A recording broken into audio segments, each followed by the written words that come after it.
So today in the topic some basic concepts of chemistry chapter 1 grade 11 we will be determining the empirical formula or empirical formula of a compound. Like we will understand how by the given data we can calculate the empirical formula of a compound. First of all, you should know the difference between molecular formula and empirical formula. Now, molecular formula of a compound, everyone, all of you know what is empirical, what is molecular formula of a compound. For example, if I talk about, say, carbon dioxide, you know that CO2 is the molecular formula of carbon dioxide. In the same way, if I talk about methane, CH4 is the molecular formula of methane. Water, H2O. Hydrogen peroxide, H2O2. In this way, molecular formula represents actually one molecule of a compound. That one molecule of a particular compound contains how many atoms of different types, है ना. अभी तक हमने ये basic चीज है बहुत chemistry के बारे में जो हमें सबको पता है. ना what is the empirical formula. See जो एम्पेरिकल फॉर्मूला होता है ना, अभी आपको इस वीडियो के बाद there is another video on the same topic which is based on determination of molecular formula. So the molecular formula of any compound, these molecular formulas are determined on the basis of empirical formula. पहले हम empirical formula निकालते हैं compound का and फिर determine the molecular formula of a compound. Okay, so what is the empirical formula of a compound? See, empirical formula of a compound, it expresses the whole number ratio of the atoms of various elements present in one molecule of the compound. Now what does it mean? ये सुनने में बहुत simple है and समझने में भी बहुत simple है. See, empirical formula of a compound, it gives us the simplest whole number ratio of atoms of various elements present in one molecule of the compound. Now what does it mean? जैसे मैंने example लिया carbon dioxide का, suppose methane का लिया था, water का लिया था, then I took hydrogen peroxide. Now it expresses this simple whole number ratio of atoms of various elements. Now in this carbon dioxide का one molecule में there is one atom of carbon and there are two atoms of oxygen. In this 1:4, in this 2:1, in this 2:2, that is 1:1. Because यहाँ पे तो already ये simple ratio है 1:2, 1:4, 2:1. Here it is 1:1. So CO2 के case में, methane के case में और वाटर के केस में इसका एम्पेरिकल फॉर्मूला इनका एंड इनका molecular formula is the same, because जो रेशियो आई है वो already simple whole number ratio and this is the molecular formula of these compounds. while in the case of hydrogen peroxide, now this comes as 1:1. so इसका empirical formula होगा HO. HO हमें क्या बता रहा है? It is telling us the simple whole number ratio of the various elements present in one molecule of hydrogen peroxide, which is 1:1. But actually hydrogen peroxide is H2O2. So there are cases in which molecular formula and empirical formula will be same, but then we will determine lot of compounds जिसमें molecular formula and empirical formula जो होगा वो different भी होगा. I can take another example. I can take example of a very common example. Glucose ले लेते हैं. C6H12O6. ठीक है. Now this is glucose. इसके एटम्स की रेशो आती है 6:12:6, दैट इज 1:2:1. सो इसका एम्पेरिकल फॉर्मूला बन जाएगा CH2O. This will B it's empirical formula, जबकि ये है इसका molecular formula. So what I am saying is हम पहले किसी कंपाउंड का एम्पेरिकल फॉर्मूला डिटरमिन करते हैं and yes it can be it's molecular formula also. So now this video of mine will tell you how to find out the empirical formula of a compound by the given data. Now what we will have to do, in this case आपको क्या दिया होगा? आपको दिया होगा percentage composition दी होगी. जैसे आपको बोला होगा एक पर्टिकुलर कोई कंपाउंड है, सपोज कार्बन, ऑक्सीजन और से फॉर एग्जांपल नाइट्रोजन का कोई कंपाउंड है एंड उसमें आपको तीनों कंपोनेंट्स की, जितने भी उसके कंपोनेंट्स है उस कंपाउंड में, उनकी परसेंटेज दी होगी. आपको करना क्या है? there is a way that you have to follow. It's very simple. आपको उस परसेंटेज को, जितनी भी परसेंटेज में कार्बन है, suppose there is a compound of carbon oxygen and nitrogen, इनकी जो भी परसेंटेज दी हो X Y Z, suppose there is X percentage of this, Y percentage of this and Z percentage of nitrogen, so उस percentage को उनके atomic masses से divide करना है, राइट, ये डिवाइड करना है। देन ये जो रेशो आएगी, आई मीन जो भी वैल्यू आएंगी इस केस में, इन तीनों के केस में जो भी ये वैल्यूज आएंगी, इन वैल्यूज में जो सबसे छोटी वैल्यू होगी उसको बाकी सबको उस छोटी वैल्यू से डिवाइड कर देना है, and that number that will come will give you the empirical formula. Now how that I'll show you with an example करते हैं, बहुत सिंपल है। An inorganic salt on analysis gave the following percentage composition: lead 62.6, nitrogen 8.4, and oxygen is not 20, it is 29 because ये add करके जो है सही नहीं बनेगा, 100 नहीं बनेगा, 29. What is the empirical formula of the compound? Also the name of the compound. Okay, we'll see if we can find out the name of the compound also in this case. See, lead कितना है? Lead is 62.6%, nitrogen is 8.4%, oxygen is 29%. Now what we'll have to do, we'll have to find out the इनके atomic masses दिए हैं lead के, nitrogen के and oxygen का, ठीक है। सो जो ये हम डिटरमिन करते हैं इसको बोलते हैं relative number of constituents which is equal to अगर आपका एटम है, ये सारे एटम्स हैं तो इनके एटॉमिक मास से डिवाइड होगा, which is equal to percentage upon atomic mass, अगर हम यहाँ पे सारे एटम्स ले रहे हैं। अभी आपको एग्जांपल आएगा जिसमें हम मॉलिक्यूल्स भी लोगे, ठीक है।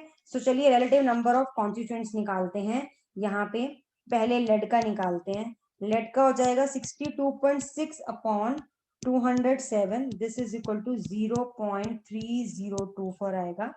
नाइट्रोजन का हो जाएगा 8.4 अपॉन 14, 0.6, राइट, एंड ऑक्सीजन का हो जाएगा, this will be equal to 29 upon 16 in this is equal to 1.8125। ये तो हो गया रिलेटिव नंबर ऑफ कॉन्स्टिट्यूएंट्स, ठीक है। मैं इसको इरेज करूं क्योंकि मुझे यहाँ पे अब नेक्स्ट चीज निकालनी है, and next thing that we calculate is known as simplest ratio. ना सिंपलेस्ट रेशो इज व्हाट, इनमें जो सबसे छोटी वैल्यू है, जो भी तीनों में सबसे छोटी, उससे डिवाइड कर दीजिए। 0.302, ओके 0.3024 है, so 0.3024 upon 0.3024, this is equal to 1। 0.6 को भी 0.3024 से डिवाइड कीजिए, आ जाएगा 1.98 which is approximately 2, and then आपका लास्ट क्या है 1.8125 upon 0.3024 which is equal to 5.99 which is equal to approximately आ गया 6। तो क्या रेशो आ गई, lead is to nitrogen is to oxygen की आ गई 1:2:6। तो फॉर्मूला हो जाएगा PB, इंपेरिकल फॉर्मूला N2O6। अब ध्यान से देखो, ये बहुत ही कॉमन कंपाउंड है, ये इसका इंपेरिकल फॉर्मूला है एंड यही इसका मॉलिक्यूलर फॉर्मूला भी है। अगर इफ यू केयरफुली सी, यहाँ पे हमें डिटरमिन नहीं करना मॉलिक्यूलर फॉर्मूला, वो उसका method I will tell you. How will you find out कि whether this is the empirical formula और it is a molecular formula. जब हम मॉलिक्यूलर फॉर्मूला कर लेंगे, यहाँ तक ये हमारे लिए एम्पेरिकल फॉर्मूला है। Even if it is the molecular formula of the compound and you are not asked, you will leave it as its empirical formula. But here I'll tell you, यहाँ पे अब क्या कर रहे हैं हम, PbN2O6 को मैंने लिख दिया PbNO3 twice. This is correct. So this इसका नाम क्या है, lead nitrate, because they asked us to give the name of this compound. This is lead nitrate. ठीक है, तो मॉलिक्यूलर फॉर्मूला वाली थिंग नेक्स्ट वीडियो में करेंगे, अभी हम एम्पेरिकल फॉर्मूला कैलकुलेट कर लेते हैं, ठीक है। वो आपको अभी कोई कंसर्न नहीं है कि whether your empirical formula is same as the molecular formula. Right now you have to determine the empirical formula. चलिए नेक्स्ट क्वेश्चन पे चलते हैं। An oxide of nitrogen gave the following percentage composition, nitrogen and oxygen की दी हुई है, calculate the empirical formula of the compound. तो हमने क्या बोला था, क्या निकालना है, relative number of constituents, relative number of constituents वो निकाल लेते हैं, that will be equal to nitrogen का 25.94 अपॉन 14 एंड ऑक्सीजन का 74.06 upon 16. This is equal to 1.85 and this is equal to 4.62. Now simplest ratio करने के लिए ये आ जाएगा 1.85 upon 1.85, this is equal to 1, and 4.62 upon 1.85, this is equal to 2.5 आया यहाँ पे ये. So that means n is to o 1 is to 2.5. तो इसको ऐसे नहीं छोड़ेंगे, इसको हम 2 से मल्टीप्लाई कर देंगे तो 2 is to 5. So formula becomes empirical formula, because ऐसे फ्रैक्शन में नहीं छोड़ते, becomes N2O5. Now it is a molecular formula of nitrogen pentaoxide, but यहाँ पे क्योंकि ये फ्रैक्शन है तो इसको मैंने पूरे को होल नंबर करने के लिए 2 से मल्टीप्लाई किया यहाँ पे, तो this formula becomes N2O5, because इसको मैं राउंड ऑफ नहीं कर सकती 2.5 को. ठीक है, चलिए नेक्स्ट करते हैं example. A sample of salt has the following percentage composition. Iron, sulphur, oxygen का सॉल्ट है. अभी हमें निकालना है एम्पेरिकल फॉर्मूला. सेम वही पहले निकालेंगे, रिलेटिव नंबर ऑफ कॉन्स्टिट्यूएंट्स, वो आ जाएगा आयरन का. सबसे पहले आयरन ले लेते हैं. 36.76 upon atomic mass which is 56. Second है अपना सल्फर 21.11 अपॉन 32. थर्ड है अपना ऑक्सीजन 42.14% है अपॉन 16. क्या वैल्यू आई है, इसको डिवाइड करके आया है 0.6564, इसको आया करके 0.6596, इसको आया करके 2.6337. तो सिंपलेस्ट रेशियो निकालने के लिए ये दोनों में से वो वाला छोटा है तो मैं उसी को ले लेती हूँ, बट कुछ ज्यादा फर्क नहीं पड़ेगा, because 0.6564 upon 0.6564 is equal to 1. 0.6596 upon 0.6564, this is also approximately equal to 1, and 2.6337 upon 0.6564 is equal to 4.01, which is equal to 4. तो हमारे पास क्या आ गई ratio, iron, sulphur and oxygen की 1:1:4. So empirical formula becomes FeSO4, ferrous sulphate, और यही इसका molecular formula भी है. बट अगेन आपको यहाँ पे भी एम्पेरिकल फॉर्मूला तक ही लिखना है इसको. चलिए, a salt containing water of crystallization, हमारे पास सॉल्ट्स होते हैं जैसे कॉपर सल्फेट 5H2O है ना, ऐसे सॉल्ट होते हैं हमारे पास. सो यहाँ पे एक सॉल्ट है जिसमें वाटर ऑफ क्रिस्टलाइजेशन है होते हैं. सो यहाँ पे सॉल्ट है जिसमें जो मैग्नीशियम, सल्फर एंड ऑक्सीजन का सॉल्ट है जिसमें वाटर ऑफ क्रिस्टलाइजेशन की कॉन्स्टिट्यूएंट्स जो भी हैं, मतलब it includes water of crystallization. How many molecules that we don't know, but it includes water of crystallization, and it has been given that the percentage of various components atoms की, magnesium, sulfur, oxygen की and water की. अब यहाँ पे molecule है तो दी हुई है, सो हमें क्या करना है, एटॉमिक एम्पेरिकल फॉर्मूला निकालना. सो अगेन सेम थिंग, क्या निकालेंगे, वही परसेंटेज को डिवाइड करेंगे एटॉमिक मासेस से, एंड वाटर है यहाँ पे तो वाटर के मॉलिक्यूलर मास से होगा यहाँ पे. कॉन्स्टिट्यूएंट्स, कौन कौन से कॉन्स्टिट्यूएंट्स दिए हैं हमें, magnesium, sulphur, oxygen and water. So magnesium 9.76 upon 24, sulphur 13.01 upon 32, oxygen 26.01 upon 16 and water 51.22 upon molecular mass of water which is 18. Molecular mass लगेगा यहाँ पे, बिकॉज वाटर है यहाँ पे, मॉलिक्यूल है यहाँ पे। सो ये वैल्यू आ गई 0.4067। ओके, ये भी आएगी 0.4066, ये आएगी 1.6256 एंड ये आएगी 2.8456। सो सिंपलेस्ट रेशियो निकालते हैं सबसे छोटे से डिवाइड करके।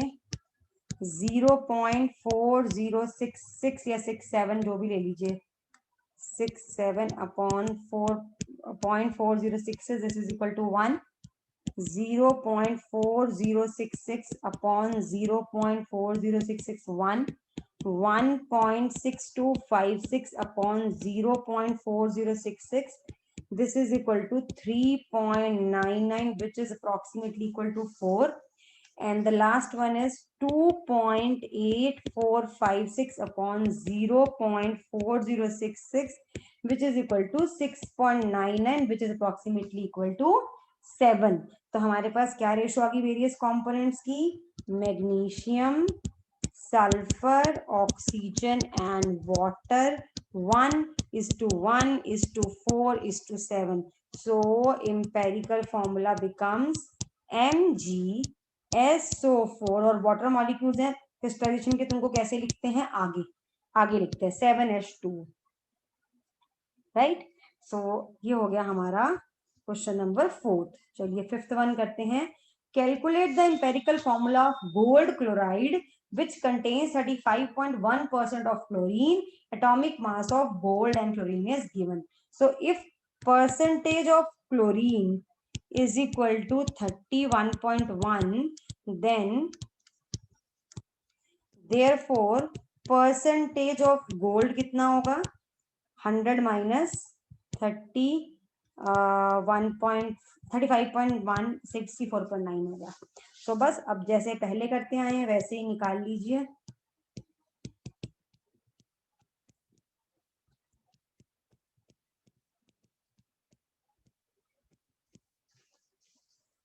Just a second.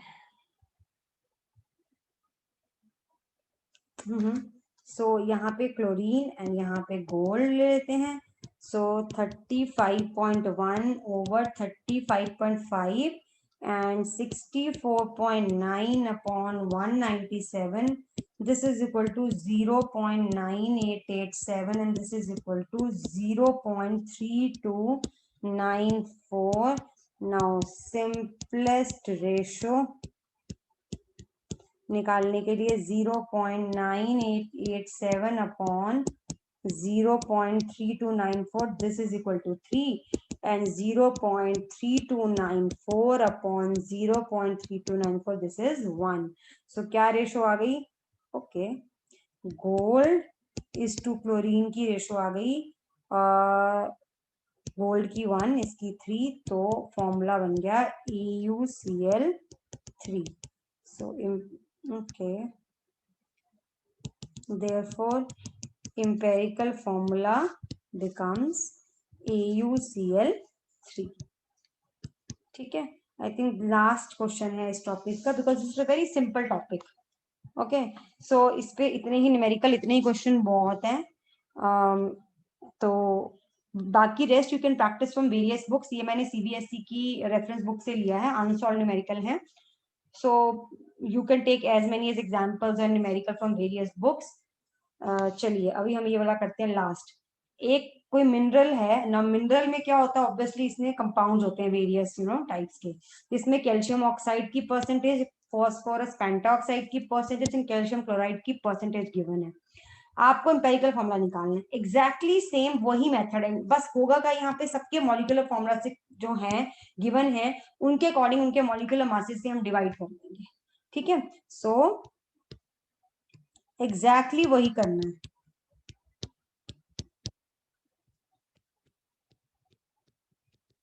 परसेंटेज को उनके मॉलिक्यूलर मासेस से डिवाइड करिए। Calcium oxide 48 upon, calcium oxide का मॉलिक्यूलर मास होता है 56। मैं यहाँ लिख देती हूँ, molecular mass of calcium oxide is 56, phosphorus pentaoxide is 142, calcium chloride का होता है 111। तो आपको कोई डाउट नहीं रहेगा। So this is equal to 0.8571। Phosphorus pentaoxide हो गया 41.3 upon 142, this is equal to 0.2908। Calcium chloride होगा 10.7 upon 111, this is equal to 0.09639। Simplest ratio 0.8571 upon 0.9639. This is equal to 8.89, which is approximately 9. 0.2908 upon 0.9639. This is equal to 3.01, which is approximately equal to 3.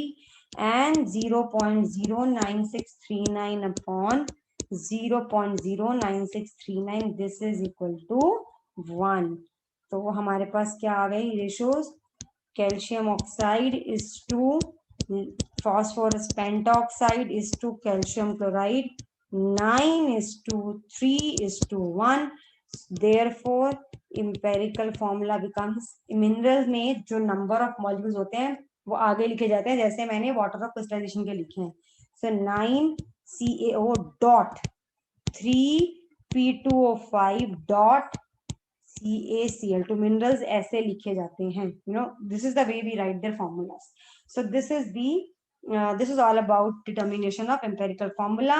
Now the next video and the last video of the topic, some basic concepts of chemistry, will include determination of molecular formula of the compounds.